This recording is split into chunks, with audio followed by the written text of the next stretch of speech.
Supreme court তো নিজে ডেকে নিয়েছে যে জুডিশিয়াল অফিসাররা করবে, যেটা এক্সপেক্টেড ছিল, বাঞ্ছনীয় ছিল যে অথরিটির এই কাজটা করার কথা, আর্টিকেল 324 আন্ডারে এটা ইলেকশন কমিশনের করার কথা। ইলেকশন কমিশন একটা কাজ গাফলতি করছে, সুপ্রিম কোর্ট ডান্ডা চালিয়ে কিছু লোককে, কিছু অফিসারকে সাসপেন্ড করতে পারে, সব করতে পারে, এবং বলা দরকার ছিল যে এটা তোমার কাজ, আমি তোমাকেই করতে। একজন করলো না, তাকে বলে দিলাম যে তুমি, তোমার উপরে আমার ভরসা নেই, ওই আরেকজনকে দিয়ে দিলাম। একজন চিকিৎসক ভালো চিকিৎসা করতে পারছে না, আমি ইঞ্জিনিয়ারকে বলে দিলাম তুমি এর চিকিৎসাটা করে দাও। সুপ্রিম কোর্ট তাই করেছে। তো এইটা তো জুডিশিয়াল অফিসারদেরকে দেওয়া আছে, ইন অল গুড ফেথ তারা করছেন, সব ঠিক আছে, দে আর ডুইং দেয়ার বেস্ট, কিন্তু তাদেরকে তো সময় দিতে হতো। এবং এই 18 লক্ষ লোক যারা ডিলিটেড হবে, what about them, what about their right? এর মধ্যে 5টা এমএলএ আছেন যারা অলরেডি নমিনেটেড হয়েছেন, ইলেকশন লড়বেন। এই 5 জন কিন্তু আন্ডার আছে, তারা তো নমিনেশনই ফাইল করতে পারবে না ভোটার লিস্টে নাম না থাকে। রাইট টু বি ইলেক্টেড, ওটাও তো একটা প্রবলেম। এই কোয়েশ্চেন গুলো উত্তর সুপ্রিম কোর্টকে দিতে হবে 25 তারিখ। ঠিক আছে, আমরা সেদিকে নিশ্চয়ই আবার আলোচনা করবো। আমি শর্মিষ্ঠা একটু আপনার কাছে যাচ্ছি। অমিত সাহেব যে কথাটা বললেন, যে একদিকে যেমন সম্ভাব্য 9 লাখ প্রথম দফায়, পরের দফায় হয়তো 18 কোটি লাখ মানুষের ভোটাধিকার চলে যেতে পারে, যাদের ভোটাধিকার থাকা উচিত, তারা তো ব্যক্তি হিসেবে, নাগরিক হিসেবে তার নিজেদের অধিকার থেকে বঞ্চিত হলেন। একই সঙ্গে তারা ভোটাধিকার প্রয়োগ করলে ভোটে ফলাফল যা হতো সেটাও কিন্তু তাদের হাতে বাইরে চলে গেল। তাদের ভোটাধিকার প্রয়োগের কোনো ফলাফল এই ভোটে নির্ধারিত হবে না। এইটার সম্পর্কে আপনার কি ভাবনা? মানে তারা শুধু নিজেরা ভোট দিতে পারছেন না, তাদের ভোটের ফলে যে মূল বড় চিত্রটা বদলাতে পারতো সেখান থেকেও তাদের অপসারিত করা হলো, সেটাও অন্য কোনো জায়গা থেকে নির্ধারিত হয়ে গেল। এইভাবে কি আপনি কিছু ভাবেন শর্মিষ্ঠা?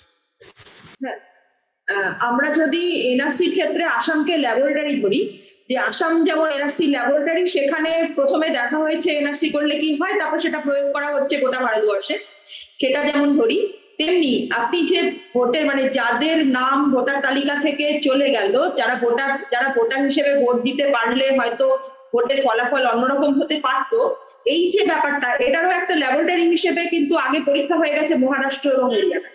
সেখানে দেখা গেছে যে মানে আমাদের বিরোধী দলনেতারা এটা নিয়ে প্রচুর কথাবার্তা বলেছেন, তারা অভিযোগ করেছেন যে বাইরে থেকে বিপুল পরিমাণে একটা ভ্যাকুয়াম তৈরি করা হয়েছে, অনেক লোককে বাদ দিয়ে একটা ভ্যাকুয়াম তৈরি করে সেখানে বাইরের লোক থেকে নিজেদের পছন্দের মতো লোক ঢুকিয়ে, এরকম একটা অভিযোগ কিন্তু মহারাষ্ট্রের ক্ষেত্রে, হরিয়ানার ক্ষেত্রে হয়েছে আগে।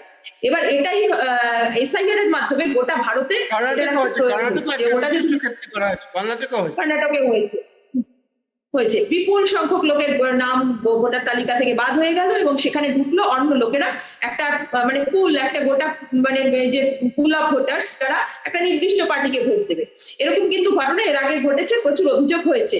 এবার সেইটাকেই বড় আকারে এবার গোটা ভারতে প্রয়োগ করা হলো।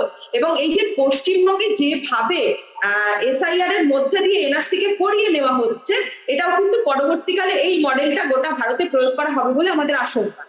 এবং তো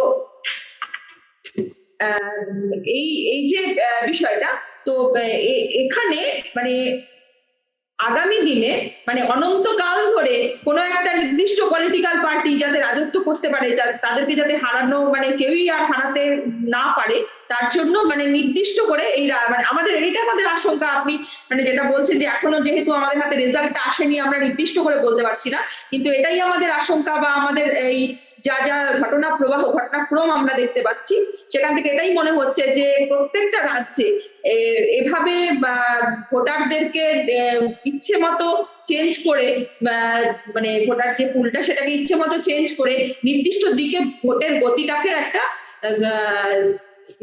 মানে দেবার লক্ষ্যে এটা করা হয়েছে। তো সেটা আমরা বিহারেও দেখেছি, বিহারের যে ভোটের ফলাফল, সেই ফলাফল বলে দিচ্ছে যে জিনিসটা কিভাবে হয়েছে। একই আশঙ্কা পশ্চিমবঙ্গেও আছে, যে পশ্চিমবঙ্গে সেটা কতটা, যেহেতু বিহারে মানে কি বলবো ডাবল ইঞ্জিন সরকার, পশ্চিমবঙ্গে সেটা নয়, এখানেই একটু হয়তো অন্যরকম ভাবে বিষয়টা হতে পারে, কিন্তু সেটা কতটা এফেক্ট করবে সেটা কিন্তু আমাদের আগামী ভোটের ফলাফলই বলে দেবে। যারা ভোট দিতে পারলেন না তারা নতুন ফলকে কিভাবে প্রভাবিত করলেন এই তাদের ভোট না দেওয়াটা।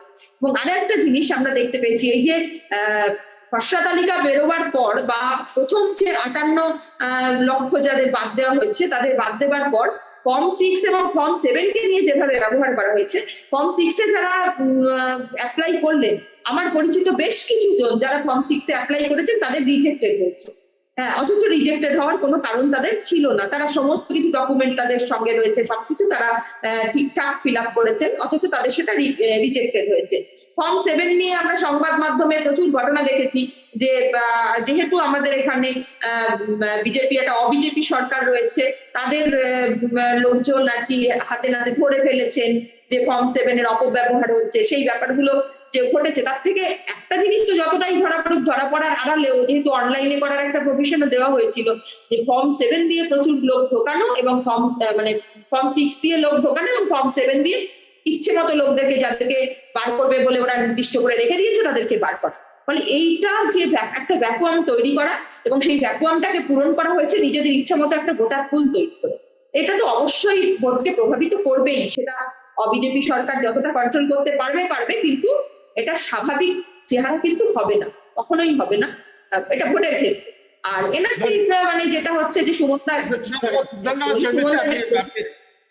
ধন্যবাদ শর্মিষ্ঠা যে বললেন তার সঙ্গে একটা জিনিস দর্শকদের যুক্ত করে দেই আর কি।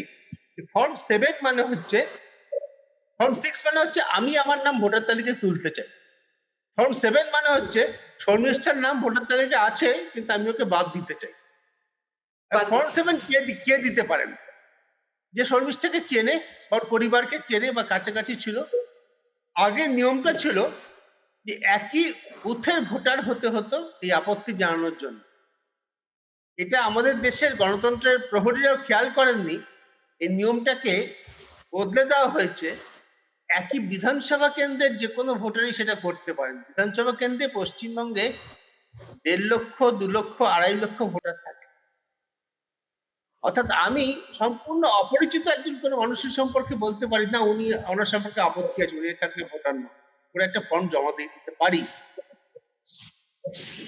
এই যে প্রাতিষ্ঠানিক জোচ্চুরির ব্যবস্থা নরেন্দ্র মোদী এবং সরকার করেছে এবং ইলেকশন কমিশন করেছে, এগুলো নিয়ে আমরা সাংবাদিকরা এবং আমরা যারা নজর রাখি গণতন্ত্রের ব্যবস্থার উপর, তারা অনেকে অতটা ভালো করে খেয়াল করেনি। এটা আমি অনেক পরে জানতে